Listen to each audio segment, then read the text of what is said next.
I am Jonah Reef's father, Brian Sullivan. His mother is Tammy Reef. This narration and video is just one example of Tammy's violations of joint legal custody laws, as well as violations of custody orders wherein she uses medical reasons to frustrate custody. I shall narrate my own part, while Tammy's part will be narrated by a stand-in. The narration is mostly summarized, but is taken from actual emails and text messages shared as they apply to this February 2010 attempted visitation. On January 30th, I sent an email to Tammy. Which airport would you like me to fly into for the exchange on February 14th? I did not get a reply, so on February 1st, I sent another email asking once again at which airport would she prefer to do the exchange. Tammy replied on February 3rd. Chattanooga, Tennessee, or Huntsville, Alabama. By now, I already made plans to fly into Birmingham, Alabama.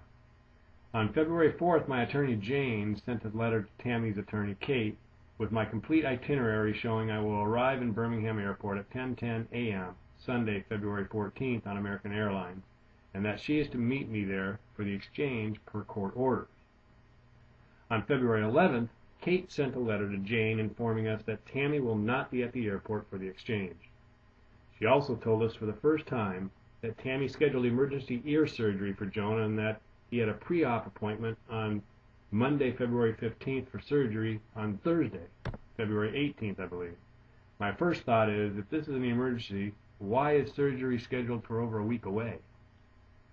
On February 12th, Jane sent a letter to Kate indicating I had contacted Jonah's last known primary care physician and found out he was seen on January 26th and that he had no ear infection at that time. Kate was informed that I wished to seek a second opinion before placing tubes in Jonah's ears.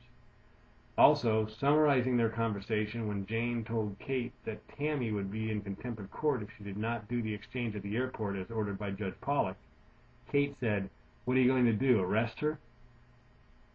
On February 12th, Jane drafted a letter and faxed it to Dr. Ossendorf's office, the ENT specialist in Alabama. On Saturday night, February 13th, after I landed in Dallas, Texas, I received an email sent from Tammy. I will not be dropping Jonah off in Birmingham. Besides, we are expecting a blizzard and would not be able to get there anyway. Most of our county is shut down and no one, as of tonight, is getting in or out. I will never drive 2.5 hours to Birmingham for any exchanges, ever. MapQuest shows that the drive time from Tammy's home to Birmingham Airport is 1 hour and 47 minutes.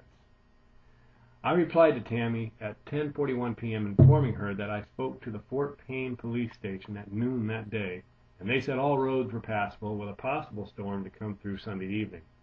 I offered to land at 4:15 p.m. instead of 10:10 a.m. so the roads could warm up all day if that was easier for her and to let me know.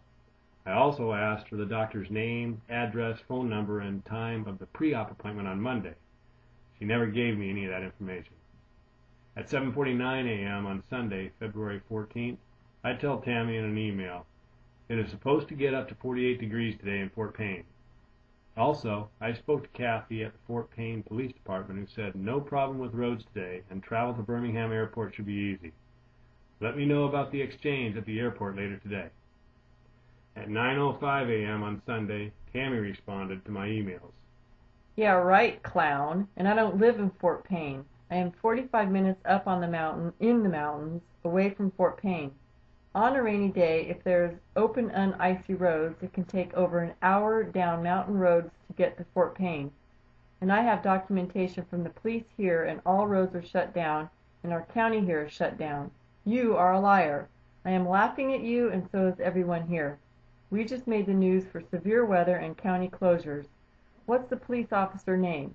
I will let our captain here know the name and call that officer you spoke with liar. I know the flights have been canceled. That's why you are talking about a 4 p.m. flight instead of a 10 a.m. flight.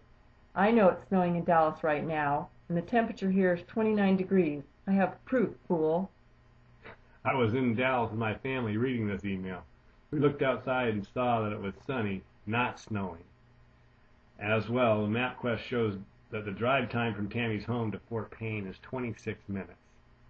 Tammy followed up 8 minutes later with another email. Just spoke with Officer Blake on the mountain, and a couple of roads were just opened, and he said, as he laughed, No, ma'am, it will not get anywhere near 48 degrees today here or Fort Payne. By the way, no one has heard of an Officer Kathy. Well, the history of the weather in Fort Payne on this day, Sunday, February 14th, 2010, shows that the high of 47 degrees. At 9:11 a.m. on Sunday, we began communicating via text messages. Tammy, I am still waiting to hear if you will be at the airport for the exchange this afternoon and information about the appointment on Monday. Let me know ASAP. At noon, I write, I've been asking you for the time and address of the appointment tomorrow so I can be there. Please inform me of such. Tammy sent a text at 8:18 p.m. on Sunday. Got a call a bit ago regarding the hospital testing tomorrow, and it could change time, place, or even to Tuesday due to our severe winter storm. We are under advisory now into tomorrow.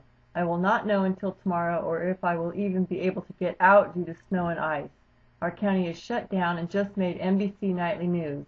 It is supposed to get worse tonight into tomorrow. I will be in touch as soon as I know. Now it is Monday morning, and after several phone calls, I find out the ENT doctor's name and where pre-op appointment is scheduled. They are closed on weekends, so Tammy's claim that she got a call a bit ago is a fabrication.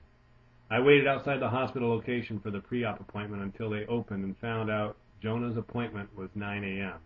I also spoke to Dr. Ostendorf's office and found out that they did cancel the surgery and related appointments as a result of a letter over the weekend from Jane. Tammy sent me a text at 9:03 a.m. On the other line, we are being rescheduled as we cannot get out this morning up here. I don't have an answer yet. I will let you know as soon as I know. Are you still in Dallas? No, I'm in Alabama to pick up Jonah, and since you refused to exchange at the airport, where shall we meet this morning? Gadsden? No. We had ice rain and then it snowed on top of that and are not able to get anywhere right now. Jonah also has a hospital appointment in which is being rescheduled. We will have to meet there or where the rescheduling is. Appointments this week are all canceled. This is my week with Jonah, and I will take care of him. I will even come to Fort Payne or to your house. Which do you prefer? No, they are not. We will meet at the hospital and discuss this. This is not about you. You could not take care of Jonah last time. You proved that. Jonah came back with a left ear infection and obviously are still trying to put Jonah on a plane, I bet. Where's your second opinion doctor? California? I will take care of him. When I set up a time with a doctor, I will let you know so you can attend if you wish. Do you want to exchange at your house? I am waiting for a phone call for rescheduling his appointment Tuesday. You said you couldn't meet me in Birmingham because you couldn't get out because of weather. I will come there and pick up Jonah. I did not say a word about meeting in Birmingham. Are you delusional? By the way, I knew you were not in Alabama. Please have Jonah ready. I will be at your house in 20 minutes to pick him up. Good. The police are here waiting to arrest you. You are not invited on our property. You have no right to stomp on Jonah's medical rights and mine as a parent. I will take other legal action if you continue to not work together for Jonah's health purposes. There were no police. I waited 20 minutes and knocked on her front door. She didn't answer. I sent a text at 12:27. I'm out front. I knocked on your door and rang the doorbell. Are you going to exchange Jonah? At this point, I pulled down the street and saw 2 police cars drive up to and park in Tammy's driveway. Realizing she would not exchange Jonah for my custody time, I decided to leave. At 2 p.m., Tammy sends a text. I already mentioned meeting me at the hospital Tuesday.